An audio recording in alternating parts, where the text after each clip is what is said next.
In the name of Allah, the most beneficent and the most merciful, my dear students. Assalamu alaikum. Today we are going to discuss. Today we are going to discuss chapter 1, physics, class 9. Chapter name is physical quantities and measurement, and our today topic is physics and its branches. So, dear students, आज आपके अंदर interest develop होगा कि वाकई में कोई ऐसा subject है जिसको पढ़ना चाहिए। कुछ ऐसी बातें आप लोगों के साथ शेयर करने वाला हूँ। इस पूरी चीज को डिस्कस करने से पहले मैं आपको, चूंकि अब आप 9th में है, न्यू है ना, आपको चीजों की मालूमात नहीं है, मैं आपको समझाना चाहता हूँ कि साइंस है क्या। साइंस का क्या मतलब है? साइंस का मतलब है, डिटेल से सुन लीजिएगा, साइंस का मतलब है, साइंस दैट्स नॉलेज को कहा जाता है, मालूमात, इंफॉर्मेशन, उसको कहते हैं क्या? साइंस। और ये ऐसी मालूमात होती है जो हमें दो चीजों के नतीजे में मिल रही होती है। वो दो चीजें कौन सी है? या तो ऑब्जर्वेशन है या एक्सपेरिमेंट। किसी चीज को आप ऑब्जर्व करेंगे, ऑब्जर्व करने के बाद बोलेंगे यार ये चीज वाकई में इस तरह के था। एक गाय को आपने ऑब्जर्व किया, करने के बाद आपने बोला वो 4 पाँव से चलने वाले क्या है? जानवर। ये मालूमात है आपकी, उनकी 4 लेग्स है। इंसान को देखा आपने, बोला 2 पैरों से वो चलते हैं, तो 2 पैर से चलने वाले है ना। तो डिफरेंट लोगों को देख के ऑब्जर्व करके आप मालूमात देते हैं। लेकिन अगर कोई बंदा साइंटिस्ट हो तो एक्सपेरिमेंट भी करते हैं। आजकल एक साइंटिस्ट है जिसने फैन को ऑब्जर्व किया, तो बोलेंगे यार ये हवा आ रही है क्या, फिर इसके पीछे है क्या? खोलेंगे, देखेंगे तो देखेंगे, अब वो ऑब्जर्व करेगा, अंदर मोटर लगा हुआ है, फिर मोटर के फंक्शन वगैरह, इस तरीके से वो एक्सपेरिमेंट के तो आपको मालूमात देंगे। तो वो तमाम मालूमात, all the information which you will get after observation and experiment is known as science. अब साइंस 2 तरह के, या तो आप वही मालूमात लिविंग थिंग से हासिल कर रहे होते हैं, या आप इसको नॉन लिविंग ऑब्जेक्ट से हासिल कर रहे हैं। अगर लिविंग थिंग्स हो आपके पास, लिविंग ऑर्गेनिजम्स हो, अगर उससे कोई मालूमात मिल जाए तो उस साइंस को कहा जाता है बायोलॉजिकल साइंस। क्या कहते हैं? Biological science. और अगर आप किसी नॉन लिविंग को ऑब्जर्व करके अगर आपको कोई मालूमात मिलती है, कोई नॉलेज आपके अंदर आता है, उसको फिजिकल साइंस क्या कहते हैं? Physical science. फिजिकल साइंस के अंदर आप पढ़ेंगे केमिस्ट्री, बायोलॉजी, ठीक है, और geography, different non living objects के बारे में हमने डिस्कस कर दी। बेसिकली आपके कोर्स के अंदर जो फिजिकल साइंस है वो है एक फिजिक्स, एक क्या है? फिजिक्स। दूसरा आपके पास केमिस्ट्री। इसमें बेसिकली मैक्सिमम बातें आप नॉन लिविंग ऑब्जेक्ट से रिलेटेड करेंगे। जबकि बायोलॉजिकल साइंस के अंदर आप पढ़ेंगे क्या? Biology, zoology and botany, microbiology. तो ये सारी चीजें आप किसमें करेंगे? ये सारी चीजें आप बायोलॉजिकल साइंस। लेकिन हमारा ये जो फिजिक्स जो आज हम डिस्कस कर रहे हैं वो कहाँ से है? फिजिकल साइंस की एक ब्रांच है physics. Physics is the branch of physical science in which we study about nature. Nature, फितरत या कुदरत के बारे में हम स्टडी करते हैं। दुनिया में जितनी भी चीजें हैं, ठीक है, जो इंसानों ने नहीं बनाए हो, जो फितरती तौर पर पाए जाते हो, वो सारा आपके पास किसमें आते हैं? नेचर के अंदर आते हैं। अच्छा, इसके अलावा हम उसको नेचर को स्टडी करेंगे और मैथमेटिकली उसको रिप्रेजेंट करेंगे। जैसे कि आपके पास बहुत सारे जो मोशन ऐसे हैं और चीजों के जिसको आप देखते हैं, स्टडी करते हैं, और उसके बाद बहुत सारे जो लॉस है वो मोशन से रिलेटेड, यानी नेचर को ऑब्जर्व किया, उसके बाद उससे रिलेटेड लॉस निकाले, और वो जितने भी मैक्सिमम लॉस आपके पास मैथमेटिकल है, मैथमेटिकल डेरिवेशन है, तो आप उसको रिप्रेजेंट करते हैं mathematically and conclude with the experiment. और साथ साथ उसमें क्या करते हैं? एक्सपेरिमेंट भी करते हैं, ताकि वो जो मैथमेटिकली चीज आपने प्रूव किया है वो साबित हो जाए। क्लियर है बात? चैप्टर का नाम क्या? अगर मैं बात करूं फिजिकल क्वांटिटी से मेजरमेंट, तो क्वांटिटी से क्या मुराद है? क्वांटिटी के अंदर ये आपके पास मार्कर है, इसकी लेंथ क्वांटिटी है, इसका कोई ना कोई मास होगा, क्वांटिटी। अगर आप इसको मेजर कर सकते हो तो वो क्या कहलाएगा? Physical quantity. मेजरमेंट का मतलब ये है किसी भी क्वांटिटी को मेजर करने के लिए आपके पास एक स्टैंडर्ड होता है। क्या होता है? एक स्टैंडर्ड। जैसे कि मास को मेजर करने के लिए स्टैंडर्ड केजी है, लेंथ को मेजर करने के लिए स्टैंडर्ड डिफरेंस स्केल्स की सूरत में आपके पास मौजूद होते हैं, या मीटर रॉड है, मीटर रॉड। इनसे आप चीजों को क्या कहते हैं? मेजर करते हैं। तो मेजरमेंट का मतलब ये है कि किसी भी स्टैंडर्ड वन से किसी अननोन ऑब्जेक्ट को कंपेयर करके बताना कि उसके लेंथ या मास कितने हैं, आपके पास कहलाएगा मेजरमेंट। फिजिक्स में बेसिकली हम जिस चीज को स्टडी करते हैं वो है आपके पास क्या? मैटर और एनर्जी।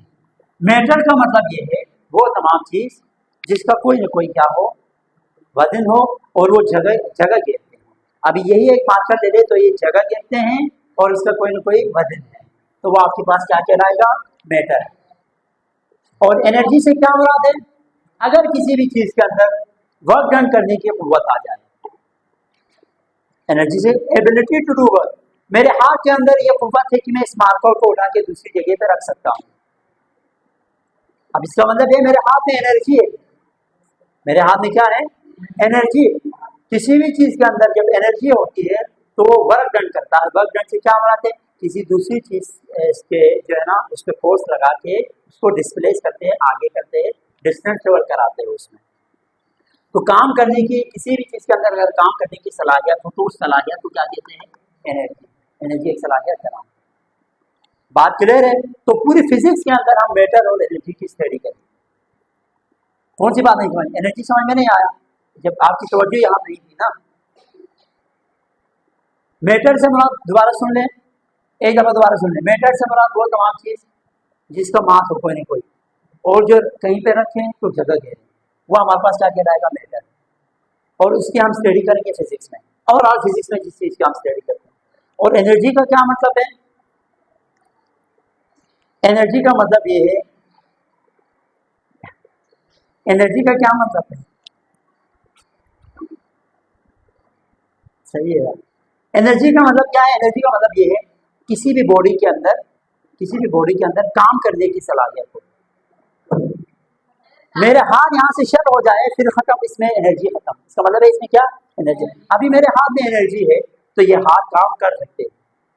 हाथ में सलाहियत है। एनर्जी से क्या बात है? एक सलाहियत, एबिलिटी है। मेरे हाथ में एक चीज को उड़ा के दूसरी जगह रखने की एबिलिटी है। इस एबिलिटी को क्या कहते हैं? अब समझ में आया? और इन्हीं दोनों के दरमियान रिलेशन को हम पढ़ते हैं किसमें? फिजिक्स के अंदर। ब्रांचेस की बात करते हैं, थोड़ा सा हम इसको जो है ना आपको शॉर्ट कराते हैं ताकि सबसे पहले मैकेनिक्स। किसी भी चीज की मोशन से रिलेटेड आप स्टडी करेंगे उसको कहा जाता है मैकेनिक्स। क्या कहते हैं? मैकेनिक्स। मैकेनिक्स डियर स्टूडेंट दो टाइप्स के होते हैं, एक का नाम है काइनेमेटिक्स, एक का नाम क्या है? काइनेमेटिक्स, एक का नाम है डायनेमिक्स। आपका फिजिक्स में क्लास 9 के स्टूडेंट्स में चैप्टर नंबर 2 काइनेटिक्स है, चैप्टर नंबर 3 डायनेमिक्स है। दोनों में मोशन को स्टडी करेंगे। Study of motion is called mechanics. Mechanics जब भी बोले तो स्टडी ऑफ मोशन। एक हमारे पास काइनेमेटिक्स। काइनेमेटिक्स में हम क्या करते हैं? काइनेमेटिक्स में हम विदाउट डिस्कसिंग फोर्स चीजों की मोशन को स्टडी करते हैं। इस फैन के अंदर मोशन है तो हम ये नहीं जानने की कोशिश करते कि क्यों मोशन है, किस चीज की वजह से, क्या सबब है, किसमें मोशन है। जस्ट मोशन को स्टडी करें या रोटेटिव मोशन शो कर रहा है ये बोले, ठीक है। इसी तरह गाड़ी चल रही है तो ये नहीं बोलेंगे कि उसके अंदर इंजन में फ्यूल डलता है, वहां पर प्रेशर लगते हैं, वो फोर्स को डिस्कस नहीं करेंगे दूसरे अल्फाज में। फोर्स के बगैर सिर्फ और सिर्फ मोशन को, इसमें मोशन है बस उसी को डिस्कस करेंगे। ये मोशन किस मद में है, किस तरह है, ठीक है। अगर जस्ट मोशन को आप स्टडी करें, हरकत को आप स्टडी करें तो वो काइनेमेटिक्स। लेकिन अगर आप विद कॉज यानी किस सबब, किस चीज की वजह से, या दूसरे अल्फाज में फोर्स के साथ स्टडी करें तो वो डायनेमिक्स है ना। एक बॉडी मूव हो रही है तो फोर्स कहां से लग रही है, किस डायरेक्शन में लग रही है, उनको साथ स्टडी करें तो डायनेमिक्स। न्यूटन्स का नाम सुना होगा ना। न्यूटन्स की पूरी पूरी जो आपके पास उनके लॉ है वो किस पे है? इसकी मैकेनिक्स पे है, ठीक है। Thermodynamics second branch. थर्म कहते हैं हीट को। थर्म किसे कहते हैं? हीट। डायनेमिक्स हीट का, heat in motion, heat in motion. Dynamics मुताबिक हरकत में होना, हीट एनर्जी की एक फॉर्म है जो अपनी हायर से लोअर पोर्शन की तरफ मूवमेंट कर जाती है। ये चीज गर्म हो, आप गौर से सुनिएगा, हीट से क्या बनाते हैं, हीट एक एनर्जी है। फर्स्ट कर ले आप इसके, ये हीटअप है, ये मानकर ये एक रॉड आप कंसीडर करें, हीटअप है। इस रॉड को दूसरे रॉड के साथ, ये हीटअप नहीं है, ये कोल्ड ठंडा है, इसको आप अटैच करेंगे तो ये भी आहिस्ता आहिस्ता गर्म होना स्टार्ट हो जाएगा। इसका मतलब ये है कि हीट वो एनर्जी है जो अपने हायर से लोअर जगह की तरफ मूवमेंट करता है, या फ्रॉम एट से higher region to lower region या मूवमेंट करता है। ये बात क्लियर है? ये बात समझ में नहीं आई? हीट क्या है? एक एनर्जी है जो कहां से किसकी तरफ, हाँ, हॉट जगह से कोल्ड जगह की तरफ ट्रांसफर हो जाती है, हमेशा याद है। टेम्परेचर, भाई ये बॉडी हीट है तो कितनी इसके अंदर हीट है, कितना गर्म है, इसी को डिग्री ऑफ हीट, इसका टेम्परेचर, या डिग्री ऑफ हॉटनेस या कोल्डनेस। बॉडी गर्म है तो कितना गर्म है, बॉडी ठंडा है तो कितना है, तो ये आपके पास क्या कहलाएगा, टेम्परेचर। और टेम्परेचर को हम मेजर करते हैं डिफरेंट स्केल्स में, इसमें डिग्री सेल्सियस इन्वायरमेंट के टेम्परेचर को मेजर करते हैं, केल्विन हम यूज करते हैं इंडस्ट्रियल लेवल पे, और एसआई यूनिट केल्विन है टेम्परेचर का, याद रखो। पेपर में पूछेंगे what is SI unit of temperature, तो आप क्या लिखेंगे, केल्विन। डिफरेंट साइंटिस्ट ने ऑब्जर्व, साइंटिस्ट के नाम पे, और बोलते हैं ना 102 की बुखार है, अगर डिग्री सेल्सियस में 102 की बुखार हो जाए ना, बंदा वेपर बन जाएगा, मर जाएंगे हम। 50 डिग्री सेल्सियस अगर अंदर हो जाए ना हमारे जिस्म का, मर जाएंगे। लेकिन हम क्या बोलते हैं, 102 की बुखार है, वो होता है फ़ारेनहाइट स्केल। डॉक्टर जो यूज करते हैं वो जो स्केल है ना, वो फ़ारेनहाइट, एक और स्केल से मेजर करते हैं, वो फ़ारेनहाइट। वो टेम्परेचर जो हम अपने एनवायरनमेंट का टेम्परेचर मेजर करते हैं, आज 32 है, आज 30 है स्केल, वो एनवायरनमेंट के टेम्परेचर को मेजर करने के लिए स्केल यूज करते हैं। तो टेम्परेचर का मतलब एनवायरनमेंट गर्म है तो कितना गर्म है, डिग्री बताते हैं आपको, हॉटनेस या कोल्डनेस की, उसको कहा जाता है टेम्परेचर। इन दोनों की स्टडी हम कौन सी ब्रांच में करते हैं, इसकी थर्मोडायनेमिक्स के अंदर। इलेक्ट्रिसिटी की बात करें तो हम इसमें दरअसल चार्जेस को स्टडी करते हैं, उसकी रेस्ट और मोशन दोनों हालतों में, ठीक है। मैक्सिमम देखा जाए अगर कोई चार्ज रेस्ट कंडीशन में हो तो इलेक्ट्रोस्टैटिक कहते हैं, अगर यही चार्ज मूवमेंट कर जाए तो इसको कहते हैं इलेक्ट्रिसिटी। ये जो लाइट है वो दरअसल मूवमेंट ऑफ चार्जेस की वजह से। तो पूरी इलेक्ट्रिसिटी में हम चार्जेस और उसके बिहेवियर के बारे में स्टडी करते हैं। मैग्नेटिज्म, बहुत सारी चीजों के अंदर ये एबिलिटी होती है कि वो चीजों को अपनी तरफ, चीजों को नहीं, हर चीज को नहीं, मेटल को अपनी तरफ अट्रैक्ट करते हैं, तो उसकी उस प्रॉपर्टी को मैग्नेटिक प्रॉपर्टी कहते हैं। और अगर किसी मैग्नेट के बारे में आप स्टडी करें तो जिस ब्रांच में आप करते हैं उस ब्रांच का क्या नाम है, magnetism. Atomic physics, atomic physics के अंदर आप structure of atom and their composition, कल हमने पूरा एटॉमिक स्ट्रक्चर पे हमारी बात हो रही है ना, एक एटम के बारे में अगर आप स्टडी करें तो क्या होगा हमारे पास, एटम के बारे में आप स्टडी करें तो क्या कहलाएगा, एटॉमिक फिजिक्स, ठीक है। हमारे केमिस्ट्री में सेकंड चैप्टर एटॉमिक फिजिक्स पे इस वक्त चल रहे हैं, आपको पता है ना, पूरा एटम को हम स्टडी कर रहे हैं। बायोफिजिक्स, बायोफिजिक्स में हम क्या करते हैं, फिजिक्स की चीजों को बायोलॉजिकल सिस्टम समझने के लिए इस्तेमाल करते हैं, है ना, बात समझिए ना। जैसे कि फर्स्ट कर ले आप हार्ट बीट मेजर करते हैं तो अभी वो लगाते हैं डिवाइस, ठीक है। और इसी तरह अभी तो एंडोस्कोपी एक ऐसा टेक्निक है जिसमें आपके मैदे के अंदर भी देखे जाते हैं कि वहाँ पे क्या कुछ है, अल्सर हुआ है, क्या हुआ है, ये सारी चीजें वो अंदर लगा लेते हैं और कंप्यूटर के स्क्रीन पर रहते हैं। तो फिजिक्स की दुनिया को बायो के अंदर स्टडी करते हैं, किसमें, बायो फिजिक्स के अंदर। फिजिक्स की चीजें फिजिक्स की है, यूज करते हैं हम बायो समझने के लिए, तो किस में करेंगे, बायो फिजिक्स के अंदर। ऑप्टिक्स, लाइट की स्टडी करते हैं, लाइट के बिहेवियर पढ़ते हैं, और जिस इंस्ट्रूमेंट से आप करते हैं उनके बारे में पढ़ते हैं, किसमें, ऑप्टिक्स के अंदर। ऑप्टिक्स रिलेटेड है लाइट के बिहेवियर से, और ऑप्टिकल इंस्ट्रूमेंट वो इंस्ट्रूमेंट, ठीक है, जिससे हम क्या करते हैं, लाइट को पढ़ते हैं, तबियत से सुने, लाइट को पढ़ते हैं, ठीक है, तो उसको कहा जाता है ऑप्टिक्स। साउंड, साउंड में हम साउंड वेव्स को स्टडी करते हैं, उसकी एप्लीकेशन को स्टडी करते हैं, उसकी प्रॉपर्टीज को स्टडी करते हैं, ठीक है। साउंड के बहुत सारे इस्तेमाल हैं, मैं ज्यादा बोलूंगा ना आपको, तो मैं बहुत सारी बातें मैं नहीं बता रहा, इस वजह से आपको मुश्किल ना लगे, यकीन करें। मैं आपको पूरा एक 1 आवर, 1 घंटा इसी ऑप्टिक्स पे बोल सकता हूँ, लेकिन मैं अभी बेसिक बेसिक बातें वही बता रहा हूँ जो आपको समझ में आए और जो आप याद कर सके, ठीक है। बिल्कुल इसी तरह साउंड के बारे में चैप्टर मैट्रिक के अंदर सेकंड चैप्टर साउंड का है, हमें वो समझाने में 10 दिन लग जाते हैं, इतनी बातें इसमें, लेकिन फिलहाल आप इतना याद रखिए साउंड वेव्स के बारे में स्टडी। अभी मैं आपसे बोल रहा हूँ, आप तक मेरी आवाज आ रही है, तो साउंड वेव्स है ना, वेव की सूरत में ट्रेवल करती है, तो साउंड वेव के बारे में आप स्टडी करिए। हाँ यार, क्यों में कैसे आवाज प्रोड्यूस हो रही है, मेरे इसमें वोकल कॉर्ड्स मौजूद थे, उसकी वाइब्रेशन के नतीजे में ये साउंड प्रोड्यूस होते हैं, और साउंड को मेरी जो जुबान है, टंग है, वो प्रॉपर उसकी वेव बनाते हैं, तब तक आपको क्या आ रही है, एक मीनिंगफुल साउंड सुनाई दे रहे हैं। वरना मैं अपने जबान को पकड़ के बोलना स्टार्ट करूं तो आपको पता चलेगा, फिर आप जाके करे घर जाके ना अपने जबान को पकड़े और बोलना स्टार्ट करें, आप बोल नहीं पाएंगे। हाँ, आवाज आएंगी, ठीक है, वो आवाज नहीं बोलेंगे, आप उसको नॉइस बोलेंगे, ठीक है, आप उसको क्या बोलेंगे, नॉइस, शोर भी। तो हम साउंड वेव की एप्लीकेशन और प्रॉपर्टीज को पढ़ते हैं। न्यूक्लियर फिजिक्स में हम दरअसल क्या करते हैं, एटम का जो न्यूक्लियस है जिसमें इलेक्ट्रॉन, प्रोटॉन और न्यूट्रॉन, उनकी पूरी प्रॉपर्टीज, बिहेवियर को स्टडी करते हैं। ये पूरी एक बहुत बड़ी दुनिया है, ठीक है, तो इतना याद रखिए। पार्टिकल फिजिक्स में हम छोटे छोटे पार्टिकल के बारे में स्टडी करते हैं जिससे मैटर बने हुए। अब ये एक मैटर है ना, छोटे छोटे पार्टिकल से मिलकर बनते हैं, उनकी स्टडी हम किसमें करते हैं, पार्टिकल फिजिक्स के अंदर।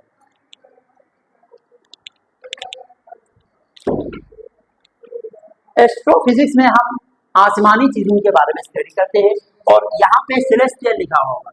सेलेस्टियल का मतलब क्या है, आसमानी, फल्कियाती, फलक, आसमान, उस तरह की जो चीजें हैं ना, सेलेस्टियल ऑब्जेक्ट कहते हैं, जिसमें आपके पास क्या है, स्टार्स है, प्लैनेट्स है, इनके बारे में हम, मिल्की वे पूरे, उसके बारे में हम एस्ट्रोफिजिक्स के अंदर क्या करते हैं, स्टडी करते हैं। प्लाज्मा फिजिक्स में हम क्या करते हैं, अभी बहुत सारी लाइटें ऐसी है जो प्लाज्मा के, ये जो गैस है ना, गैस को उसके एटॉमिक फॉर्म में लेके आते हैं, पहले उसको एटॉमिक फॉर्म में लेके आएंगे और फिर उससे इलेक्ट्रॉन को बाहर करेंगे। तो और आप इलेक्ट्रॉन और जो आपके पास न्यूक्लियस, आप जब इलेक्ट्रॉन निकल जाते हैं ना, उस एटम पे पॉजिटिव चार्ज आता है, इसको कहा जाता है आयनाइज होना, किसी भी एटम का आयनाइज होना। एटम के अंदर मैंने बोला है इलेक्ट्रॉन मौजूद होते हैं, इलेक्ट्रॉन को बाहर निकालेंगे, उसमें पॉजिटिव चार्ज आएगा, तो पॉजिटिव और नेगेटिव चार्ज दोनों को कंबाइन में आप स्टडी करते हैं, किसमें, प्लाज्मा फिजिक्स के अंदर। तो हाईली आयनाइज्ड एटम का मतलब ये है कि ऐसा एटम जिसमें से इलेक्ट्रॉन को रिमूव किया गया हो, उसको कहते हैं हाईली आयनाइज्ड एटम। इसके बारे में हम किसमें स्टडी करेंगे, बेयर न्यूक्लियाई का मतलब ये है कि ऐसा न्यूक्लियस जिसमें से, ऐसा एटम जिसमें से न्यूक्लियस इलेक्ट्रॉन निकल जाए, तो जो पॉजिटिव चार्ज पार्टिकल है उसको बेयर न्यूक्लियाई बोलते हैं, एन इलेक्ट्रॉन ये हो गया। तो इनकी स्टडी हम किसमें करेंगे, प्लाज्मा में। जियोफिजिक्स में हम इंटरनल स्ट्रक्चर ऑफ अर्थ के बारे में, जमीन के अंदर क्या क्या चीजें हैं, ये सब जियोफिजिक्स। जियो का मतलब है अर्थ, GEO, जियो न्यूज, पूरे अर्थ की न्यूज है ना, अर्थ की खबरें, जमीन की खबरें। तो जियो फिजिक्स वो फिजिक्स जिसमें हम इंटरनल स्ट्रक्चर ऑफ अर्थ को पढ़ते हैं। अब इसी हवाले से दो तरह के साइंटिस्ट होते हैं, फिजिसिस्ट बोलते हैं, जो फिजिक्स में मास्टर होते हैं उसको क्या बोलते हैं, फिजिसिस्ट, क्या बोलते हैं। अब ये दो तरह के होते हैं, कि चाहे माजरा चाहता हूँ, आवाज नहीं निकल रही, वो थोड़ा सा बुखार टाइप का है, तो हो जाता है ना, तो माइंड नहीं कीजिएगा, माइंड नहीं करना, तो थोड़ा सा आवाज में घबराहट है, या आपको आप पता कर रहे होंगे, आपको पता लग रहा होगा इस तरह से, तो माइंड। तो फिजिसिस्ट के कितने टाइप्स है, दो, एक थ्योरेटिकल, एक एक्सपेरिमेंटल। जो सब थ्योरी पेश करता है, भाई ये चीजें होंगी, ऐसा है, तो उनके अंदर मोटर है, मोटर के अंदर आपके पास जो है ना मैग्नेट है, ठीक है, मैग्नेट में डिमैग्नेटाइजेशन, ठीक है, इस तरह के प्रोसेस हो जाते हैं, वहां पे कॉइल लगे हुए होते हैं, कॉइल में करंट जब आते हैं तो वो पूरी जो चीज है वो घूमने लग जाती है। ये सारी बहुत सारी बातें वो थ्योरेटिकली बताएंगे। तो ऐसे फिजिसिस्ट को क्या बोलेंगे आप, क्या बोलेंगे, थ्योरेटिकल फिजिसिस्ट। और जो एक्सपेरिमेंट करके बताते हैं, हाँ यार आप इसको इसके साथ मिलाएंगे तो करंट पास होगा, अगर आप इसको फोड़ेंगे करंट पास, एक्सपेरिमेंटल आपको चीजें मालूमात देते हैं, उनको क्या बोलेंगे, एक्सपेरिमेंटल फिजिसिस्ट। और वो बंदा जो फिजिक्स में मास्टर होते हैं उसे क्या कहते हैं। My dear students, if you have any question you can ask. जी क्या नहीं है, क्लियर है सब कुछ, इतना काफी है आज के लिए, है ना। इंशाल्लाह नेक्स्ट क्लास में हम नेक्स्ट चीज डिस्कस करेंगे।